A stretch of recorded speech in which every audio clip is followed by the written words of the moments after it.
episode, I'm going to talk about players and playboys and the red flags that will help you to avoid them. This is Beth Rosebrough. This is Rediscover.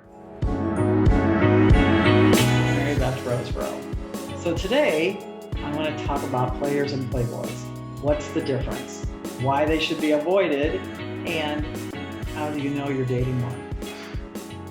So, first of all, let's start with some definitions. A player, to me, is basically a cheater. So a player is somebody who's dating a bunch of women other than you. But he tells you that he's only dating you, or leads you to believe that he's only dating you, while at the same time he's dating a bunch of other women. So if they were to tell you and let you know that they're dating other women, then you'd be free to date other men, right? And so everybody'd be happy, or everybody would be unhappy, or however you look at it. But a player generally wants you to only be dating him while he dates other women. So that's what a player is. A playboy is a little bit different. A playboy may not be cheating on you. He may just be dating you, but he's somebody who doesn't want anything serious. He doesn't want an actual relationship. He wants to maintain a single life. He wants to keep his independence. He doesn't want to make a commitment. He doesn't see anything long-term. And he's just dating at his convenience for the fun of it. That's what I call a playboy. Generally, at least I haven't met too many playboys who were over the age of 50, but I have met some. And I would put Mr. Perfect in that category. You might remember Mr. Perfect if you've been following my podcast. Mr. Not So Perfect. But I would call him a playboy. One time I used the word relationship with him, and he actually went like this. Makes me feel like I'm going to lose my independence. I used to tease him about that. Maybe that's one reason why he left.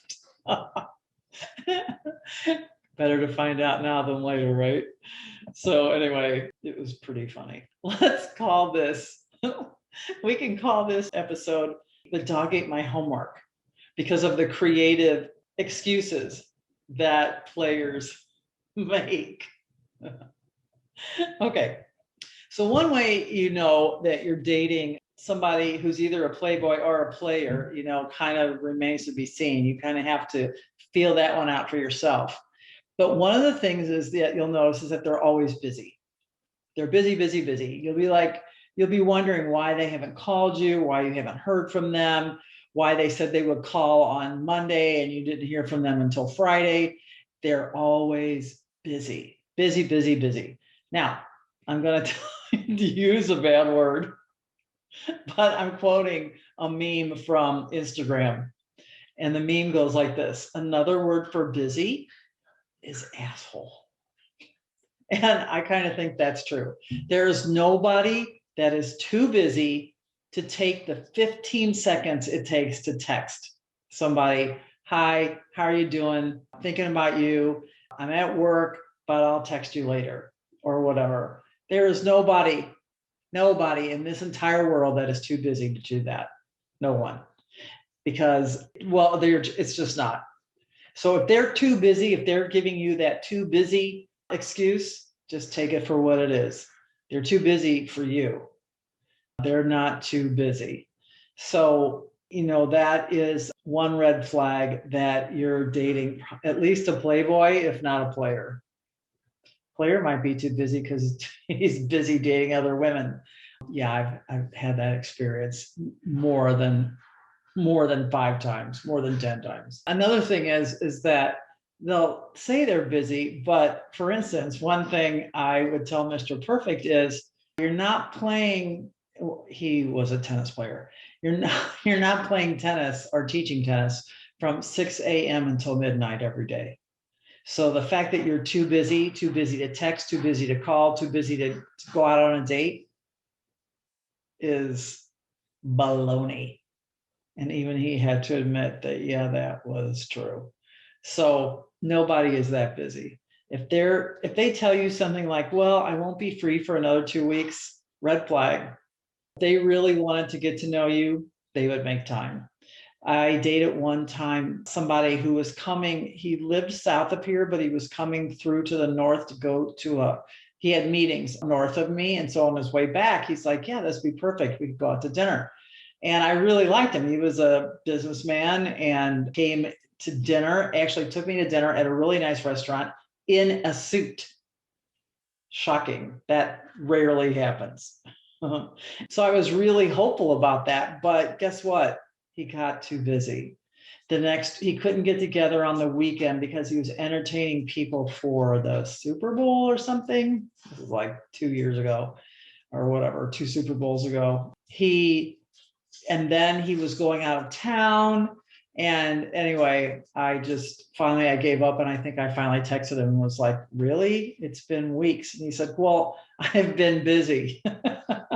Okay.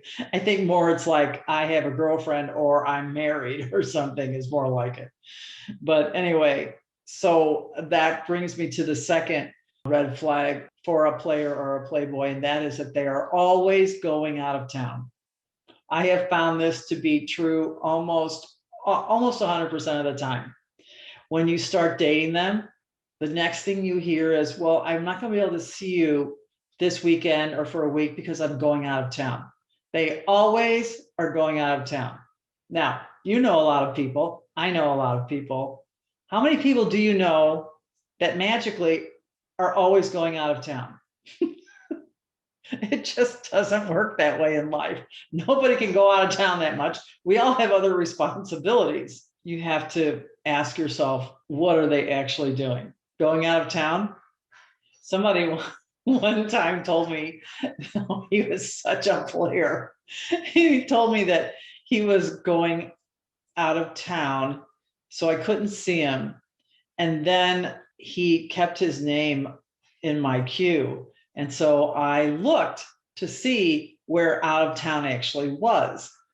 And I think I was texting with him or something at the same time. And he told me that he had to go, his mother, I think, lived in Georgia. His second baby mama lived in Georgia. His kids still lived up there. So he said he was going up to visit his mother, who had been sick, a lot of sick mothers too, to see his daughter. Okay, except when I looked on the locator, he was in Tampa. So I called that to his attention. I said, interesting, because the locator says you're in Tampa. And he said, oh, well, that's because our family has a condo there or a timeshare or something, and we're on our way back. Okay, he lives on the East Coast. Tampa's on the West Coast. It didn't make any sense that he was coming back and going to the West Coast before he came to the East Coast. That just doesn't make any logistical sense. Because the drive from Tampa to where he lived was like 5 hours. You can come a much shorter way through the state. Oh my gosh. Anyway, so finally, and then I was like, yeah, okay. So I didn't talk to him for a long time. And then he called me up or something, or texted me, I don't know, 2 months later, or something. Shocked me. I was shocked. And so when I saw him, I'm like, hey, what was up with that? And he admitted that he was lying, that he had gone to Georgia. That part I believed, or didn't believe. It didn't matter. I didn't care by that point. But the idea that he told me he was in Georgia when he was really in Tampa, what was really happening is he was going over to Tampa to see his old girlfriend. And he said she needed him, and she was going through a bad time. And her daughter had called him because he had broken up with her for me. That's what he told me. He had broken up with her for me. She had actually texted him.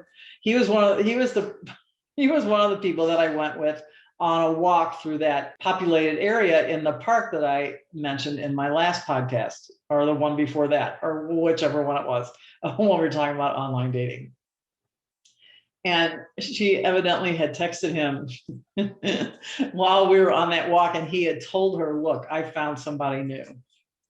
That's what he told me had happened. And so she was all upset because he had broken up with her because of me. Okay, so here's the problem. If that were true, don't you think I would have seen him more? But he disappeared. Okay, so I saw him once or twice, and then he disappeared for, what did I say, like a month or 2 months or something. He disappeared. So obviously he wasn't breaking up with her in order to be with me because he wasn't with me. But according to him, then that's where he had been. That's where he had been to take care of her, blah, blah, blah. Oh, all the ex-girlfriends and the baby mamas and the ex-wives, and it gets to be a big morass of chaos. So be careful there. I've met guys with 3 to 4 baby mamas, and I'm like, no, no, thank you. I don't need that kind of drama in my life. So another thing that players and playboys do is, somebody who's really not serious about you, is they don't answer their text messages. If somebody is into you, they will answer their text messages. And I did have someone I dated, and it was my own fault actually that it ended, but it is possible, and he was in his 50s. It is possible for someone to actually have the time, even though this man had his own business, he had the time to text me when he got up. He would text me good morning. He, at lunchtime, he would text me again, ask me how my day was. When he got home from work around dinner time, he would text me around dinner time and just say hello again. And then before he went to bed, he would either text me or call me almost every time, almost every night. So it is possible for a busy person to have the time to text if they really like you and really think you're great and want to get to know you. It is possible. So that if they're not answering your text messages, you can know that they're just not that into it. Have you seen that movie, He's Just Not That Into You? It's a good movie. It's very instructive. The other thing that they do, oh, you always can, you can tell a player and a playboy are generally extremely charming. When you first meet them, they just charm the pants off you. Well, that's exactly what they're trying to do, is charm the pants off you.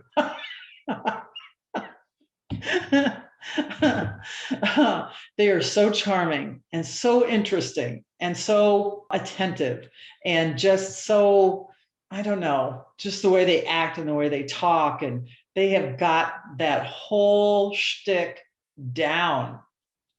And it's really hard not to be drawn into that because they know just what to do. They're so smart at the beginning. They just know what to do to hook you in. So you have to be careful. If you meet somebody like that, you have to be very careful. Very, very careful. Get your antenna up for that, because they will just melt you, because, and they're generally very cute. You can't get away with being a playboy or a player if you're not cute.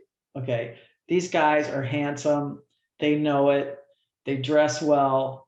They know what women like. Sometimes they're slightly bad boys, which is always interesting, right, and challenging. You can just be aware of that the next time somebody just makes you think that they're wonderful. You can just be kind of careful there. Another thing that they do, so besides not answering your text messages or not answering your phone calls, is they keep their phone face down or they keep it hidden. That is a real telltale sign.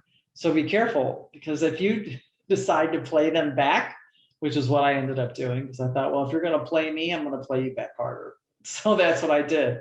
And so, but I learned this trick from them, and that is either you keep your phone face down, you keep it turned off, or you just keep it in your purse and hide it all together. And a real player, the first real player that I learned all this on, he was my encyclopedia of players and playboys. He called me out on that because that's what he was doing. So he knew the signs. He knew that if I kept my phone hidden or if I kept it off, that I was up to no good, which made for some very interesting dates with him.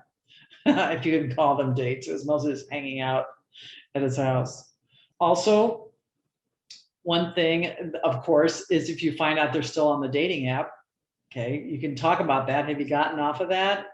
What's going on with that? I've had people tell me, well, somebody even explained it to me. This player guy, I didn't know he was playing around. In fact, he was accusing me of playing around. And guess what? That's what he was doing. I told him that I would only date him when I first met him because I liked him so much because he was very, very charming, extremely charming. And after we broke it off a year later or so, I saw him and I said, so were you going out? Because you were always accusing me and acting like that's what was bothering you. And even to this day, I think even lately, he said that to me because we're still friends. He said, well, you were going out with other people.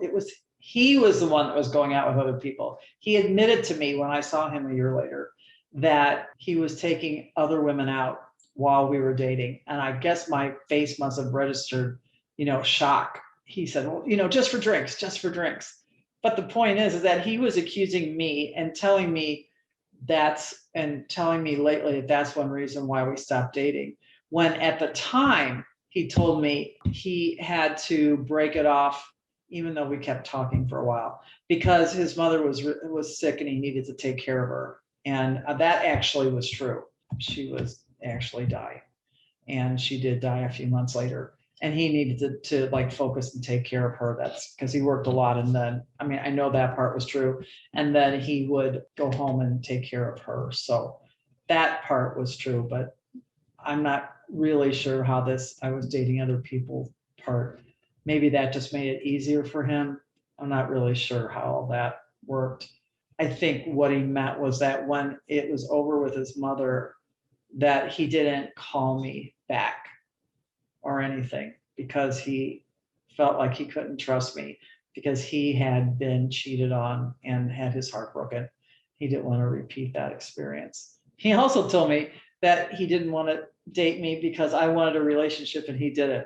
So who knows? Someday if I ever run into him again and actually see him in person, I'm going to pin him down and make him tell me what all that meant. But I think just as safe to say that the reason we didn't end up dating for very long is because he was a player and a playboy. He had his heart broken once and he said no one was ever going to have his heart again. No one's ever going to break his heart again because no one was ever going to have his heart again, which is actually kind of heartbreaking. But nevertheless, it's his life to live as he sees fit. So, hopefully he doesn't break any other hearts. Another thing is that they're never available on the weekend. Okay. Or they're rarely available on the weekend. In my experience, these guys probably already have a girlfriend they've been or people they've been seeing longer. So when they meet you, you're often like the weekday fill-in, and that on the weekend they have other bigger plans. And also they don't make plans. This is really common. Only ever had one that actually would make plans very far and like a week in advance. Like a week in advance was like way too, even several days in advance is often, or just several days in advance or a few days is often too much. They don't make plans. You can actually, and this has been verified by several online sites, how to tell when he's a player. You can Google that and you can see. There might be some other pointers on there, but in my experience, they don't make plans. They're people that call you up on the day of, or maybe the day before, but a lot of times on the day of and ask you if you're free. And, the problem is that they're charming and you like them and you're like, oh, okay. But of course, now I've learned not to do that. But at first I did. I didn't know what I was, I didn't know how things were. Everything was so different. So I don't do that now. If somebody can't make a plan and keep a plan, a date, a few days, at least a few days in the future, then they're not for me, because then it's not anything real. It's just playing around at their convenience. Basically, you've become at their convenience when it's convenient for them. to see you. And, who wants to do that? I've also noticed that they say things like when I've complained about them not keeping or making any kind of plans or commitments, or they'll say they want to do something and then they never show up, or they just flake on you. They'll say things like, and I've had more than one guy say this to me, that's why I'm repeating it to you. I just want somebody who can go with the flow. Going with the flow means at their convenience. That's what that means. Just go with the flow. Just let me do my thing, use you, abuse you, your time, your affections, whatever. Just go with the flow. Basically, let me just do my thing, and you're just supposed to go along with it. Heck no. Also, a lot of them don't want, if you live far away, like 45 minutes to an hour away, they don't want to drive to see you. A player does not want to take all that time to see some girl he's just playing with. Just keep that in mind. If you're doing the driving, or most of the driving, or usually going to their house, or they won't come see you, you probably got a player or a playboy on your hands. Try using the word girlfriend or boyfriend around them and see what happens. I actually used the word girlfriend with the first player I ran into, because I thought that was kind of what was going on, because I thought he was only dating me and I was only dating him. And so I didn't realize that in this world now, in this atmosphere, the word girlfriend and boyfriend carry so much meaning that guys will freak out if you use those words. And if they're not interested, and they're scared of commitment, and they want to be independent, and they want to be single, and they don't want any restrictions, on and on and on. I used the word girlfriend to somebody who had asked me if I told my sister that I'd met someone serious. So I figured, okay. So I used the word, something about him being my boyfriend. He freaked out. He jumped off the sofa, was yelling at me, telling me he wasn't my boyfriend. I wasn't his girlfriend. It was kind of comical. And I should have probably left, turned around and walked out and never gone back. But I didn't know. And he was kind of fun. So I was like, well, whatever. I'm not marrying this guy. He's an experiment. He's my first experiment. So I just, I saw him, for a while after that. But I'll never forget how shocked I was and how upset he was. Who knows what was really going on with him? Who knows if he actually had another girlfriend, or if he just didn't want, or if he, who knows? I don't know. But anyway, he had a very strong reaction to that word. And for sure, don't use the word marriage, because they'll probably, I don't know, you'll probably end up taking them to the emergency room or something. Also, you can't even use the word dating. Dating is a volatile word, because it also implies commitment. If you say, oh, well, we're dating. Oh, no, that's like dating with a big D. That is a very volatile word. So be careful. Don't even use that word. I don't know what you say. We're seeing each other, sort of ish. You might get away with saying that, but you'll have to experiment and see. And I had one guy that I dated who was also in love with love and wanted to marry me right away, which is ridiculous. He was an admitted past player. Past. I'm not sure about past, but he told me that he had been a player. And I was telling him about somebody that I met that turned out to be a player and a playboy. One of the things that attracted me to him, though, was that he was telling me about what was going on in his life, about a difficult situation, and one that could relate to. And that was kind of a bonding experience. And he said, oh, that's a player move for you. And I'm like, really? It seemed genuine. He said, no, of course, that's one of the things they do, is they act very vulnerable, because they know that women have a soft heart, and that a woman will just feel so, bad and want to take care of them, and feel like it's just so heartbreaking. And so they do that on purpose.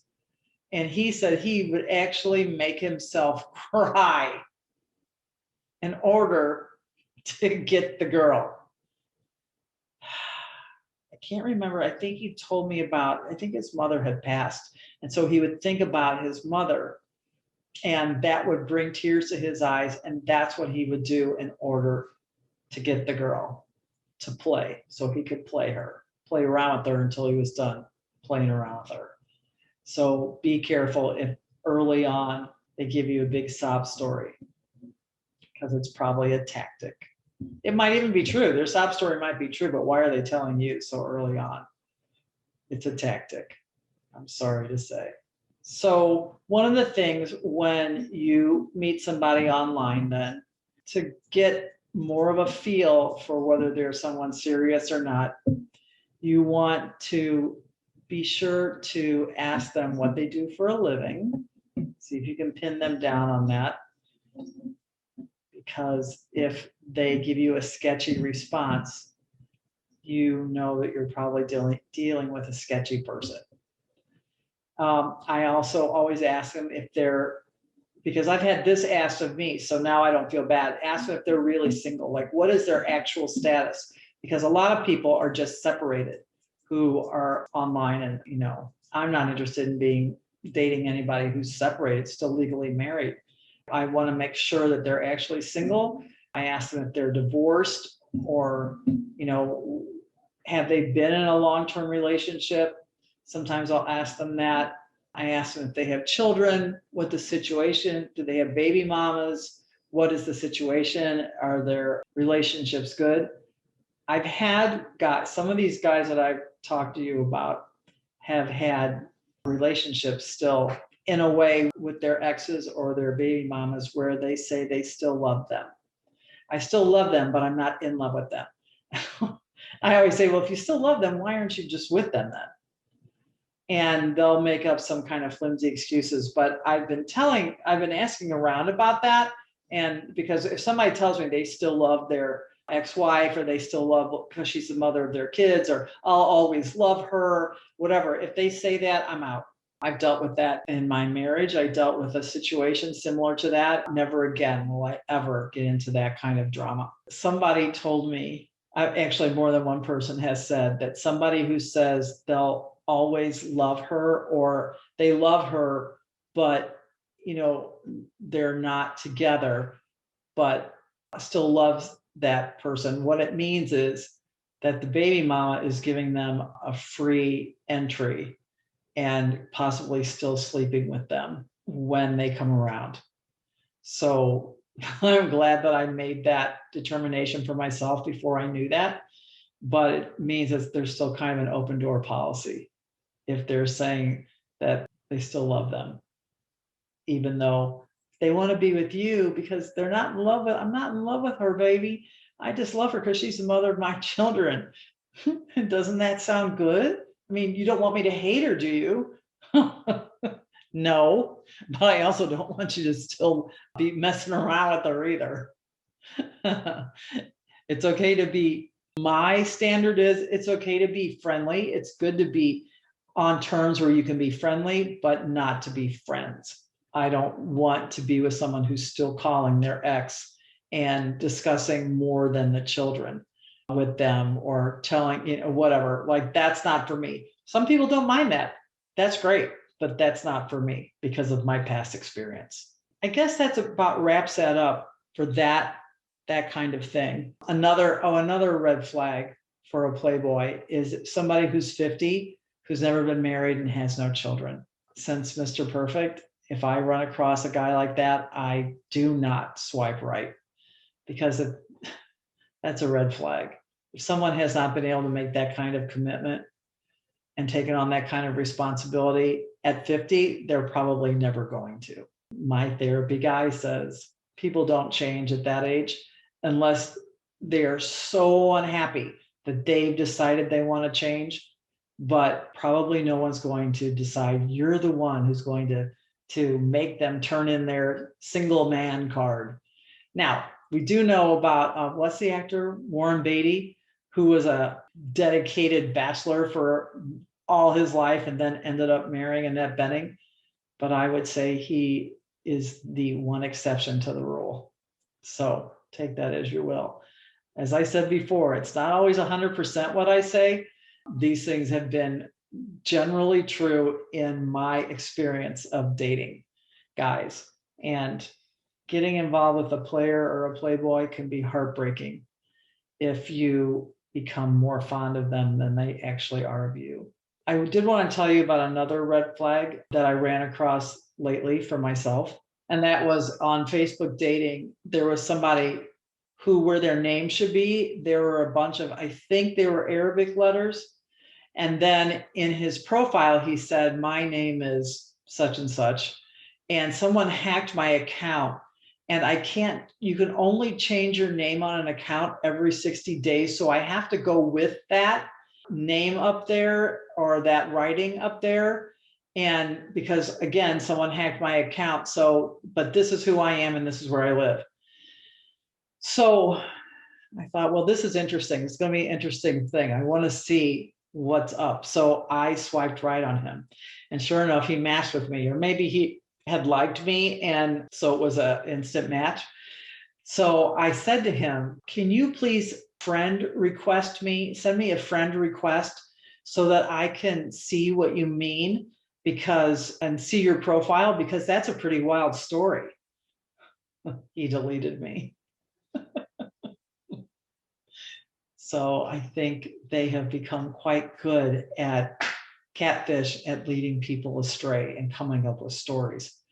Another sign of a catfish, I'm going to have an episode with someone who's a professional catfish interventionist, but they will always have like a big long paragraph about themselves and what and the kind of woman that they're looking for. They'll be very flowery in their language and describe how wonderful you are and how much they care about you and the kind of person that they are, and what it shows up every time. I can always tell one because they will repeat themselves and say something. I just want an honest, caring woman. Like, we know that guys here in America don't really talk like that. They don't say that kind of thing. And they're always trying to pass themselves off as American. And they, at least in my experience, or European, but speaking English, but in ways that are obviously they're not comfortable with the language. And they will proclaim how they care about you. As I said, they will repeat themselves. And there was something else I was going to say, but I can't remember what it was. But when it comes back to me, I'll let you know. But that's sort of one of the things to look out for. So I'll have an entire episode on that where we really go into that, because a lot of people have been catfished and a lot of people have been really hurt. Just don't ever give anybody your money, and don't tell them your bank information, which seems like common sense, but they're really good at what they do. And they have been able to get money out of people near and dear to me. And I don't want that to happen to anybody else. So we'll have an episode on that. But for right now, when I did want to talk about that stream of consciousness journaling and give you a little tweak on that. And that is that when I do it, generally, as I'm writing, I come to a point where I'm starting to feel kind of bad, because I'm really writing all the feelings that I'm having about whatever negative thing is going on. So I don't do it every day now, but when I do it, I do it when I'm in a situation that I'm just sort of overwhelmed by feelings and I don't want to spin down into a black hole. So I'll get my journal out and I'll start writing.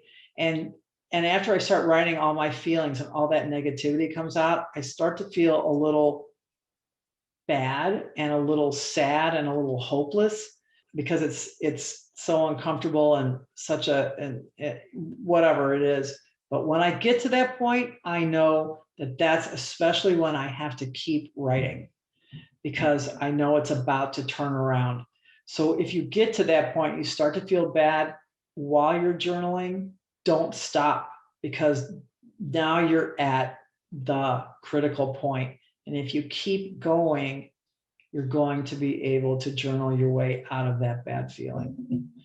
It's just like, what is it when you're having a baby and you come to the point where, what's it called? Transition? Anyway, that's like what it's like to me. It's like, okay, the baby's going to come pretty soon because I just hit that really rough spot. So I keep writing and make sure that I'm really being really honest about what I'm feeling. And generally those feelings remind me of like being in kindergarten or something. I'm like, yeah, what? That they're really basic. And sometimes it goes a little bit off on a tangent. And if that's what your feelings really are doing, if that's what your mind's telling you, then be sure just to keep in that flow. Just keep where your mind and your feelings take you, because sometimes it'll seem like you're starting to write about something else, but it is somehow connected to what you're feeling now. And you maybe won't understand it as when it first comes up, but if you keep writing about it, then you will see that it does have a connection, and that's the way to write yourself out of that feeling. So it's like a miracle. You just keep writing and write at least 3 pages. I don't know how she was so smart to come up with that, but it's really seems to really be true. There have been times when I've had to write more pages, but generally she's right. 3 pages will do it. So you just keep in your flow, wherever your mind takes you, and just keep writing. And eventually you'll see how one thing connects to another, and it'll begin to resolve. And by the end of it, you'll feel so much better. It may not completely cure that, but for that time, that day, I think you'll feel so much more at peace. So the name of that book, again, is The Artist's Way by Julia Cameron. If you want to look that up, it might also be online, but it's also one of my past podcasts that you can look where I explain that. I think podcast, maybe not the intro, maybe not the first, maybe the second podcast is where I have explained more about that. You can look in the show notes and find out. But at any rate, I hope that it helps you get rid of the bad stuff that's still inside that we can work through, so that we have the mental freedom to rediscover ourselves as we link arms and go on this journey together. This is Mary Beth Rosebrough, and this is my podcast, Rediscover. Today's episode, I talked about players and playboys, and I hope what you learned will help you to avoid those kinds of guys. In the next episode, I'm going to talk about catfishing with my guest, Debbie Montgomery. I really hope you can avoid that situation in all its forms. I'll see you then. This is Mary Beth Rosebrough, and this is Rediscover.